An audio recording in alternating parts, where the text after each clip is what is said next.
It started with a teacher from a small town in Judea, Jesus of Nazareth. He spoke about love, forgiveness, humility, and a kingdom not built by human power. His message was unlike anything people had heard before. Many believed he was more than a teacher. They believed he was the Son of God. Rome eventually executed him by crucifixion outside the walls of Jerusalem. To Roman authorities, it seemed like another rebellion crushed. But something unexpected happened.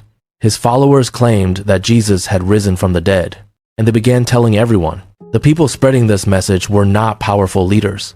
They were fishermen, laborers, travelers. Yet they spoke with a conviction that shocked those who heard them. Peter, once a fisherman from the Sea of Galilee, became one of the boldest voices of the early church. His brother Andrew traveled far, sharing the same message. Thomas journeyed east into lands many Romans had never even seen. Philip preached across Asia Minor. Bartholomew carried the message into distant regions. Wherever they went, communities began to form. Small groups gathered quietly in homes, often by the light of simple oil lamps. Together, shared meals, and encouraged one another to remain faithful. They believed something extraordinary had happened, that death itself had been defeated. To Rome, this message sounded dangerous. The Roman Empire tolerated many religions, but there was one rule that could not be broken: loyalty to the emperor. Citizens were expected to offer sacrifices to Roman gods and acknowledge the emperor as divine. Christians refused. To them, worship belonged only to God. What began as a small religious disagreement quickly became a political problem. Roman authorities started seeing Christians not just as believers, but as potential rebels. And so, the hunt began. Soldiers searched cities for gatherings of Christians. Informants whispered names to Roman officials. Homes were raided in the middle of the night. Families were dragged from hidden meeting places and interrogated.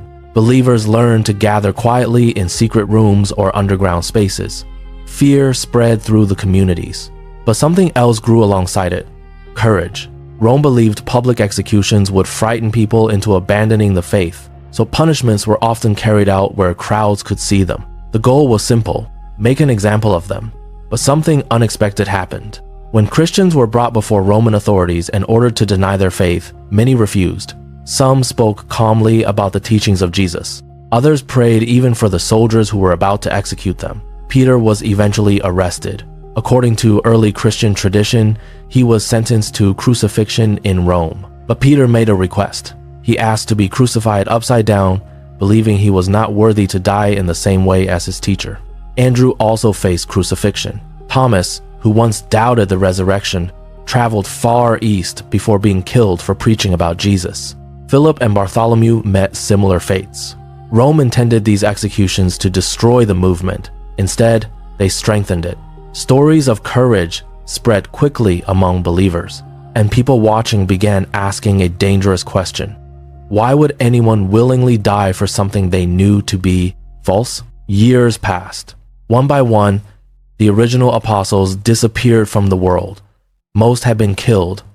Only one remained: John. John had been one of the youngest disciples of Jesus. He had witnessed many of the most important moments of Jesus' ministry. He stood near the cross during the crucifixion and later claimed to see the risen Christ. Now he lived in a world where almost all his fellow apostles were gone. Yet he continued teaching. He encouraged believers to remain faithful and reminded them of the message they had received. His influence could not be ignored. Eventually, Roman authorities arrested him. They demanded that he stop preaching about Jesus. John refused. According to early Christian tradition, Roman officials attempted to execute John by placing him in a cauldron of boiling oil. The story says he survived. Those who witnessed it were astonished. Whether seen as history, tradition, or legend, the story reflects something important. Early Christians believed John was protected for a purpose. Unable to silence him through execution, Roman authorities chose another solution: exile. John was sent to the island of Patmos. Patmos was a rocky island in the Aegean Sea, used by Rome as a place of exile for prisoners and political enemies. It was isolated, harsh, and lonely. For many prisoners, it was a place where the world forgot them. Rome believed that sending John there would finally silence him. But something extraordinary happened on that island. In the quiet of exile, John began to experience visions. Visions unlike anything he had ever seen before. John later wrote that he heard a voice behind him, a voice that sounded like a trumpet. Suddenly, the world around him seemed to change. He described seeing a throne in heaven surrounded by radiant light, lightning, and thunder. Around the throne were mysterious beings proclaiming holiness without end. At the center stood a powerful symbol, a lamb that had been slain yet now stood alive in victory. John also described dramatic scenes of cosmic conflict, angels sounding trumpets, seals being opened, strange beasts representing forces of evil. His visions were overwhelming, but they all pointed toward the same message. In the end, evil would not win, justice would come, and creation would be made new, the book that changed history. John carefully wrote down everything he saw. These writings eventually became the final book of the New Testament, the Book of Revelation.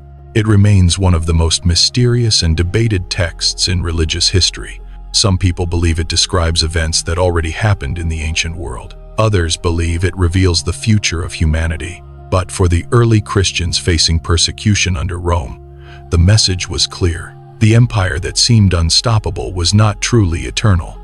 No empire is. The story of Revelation is not just about visions.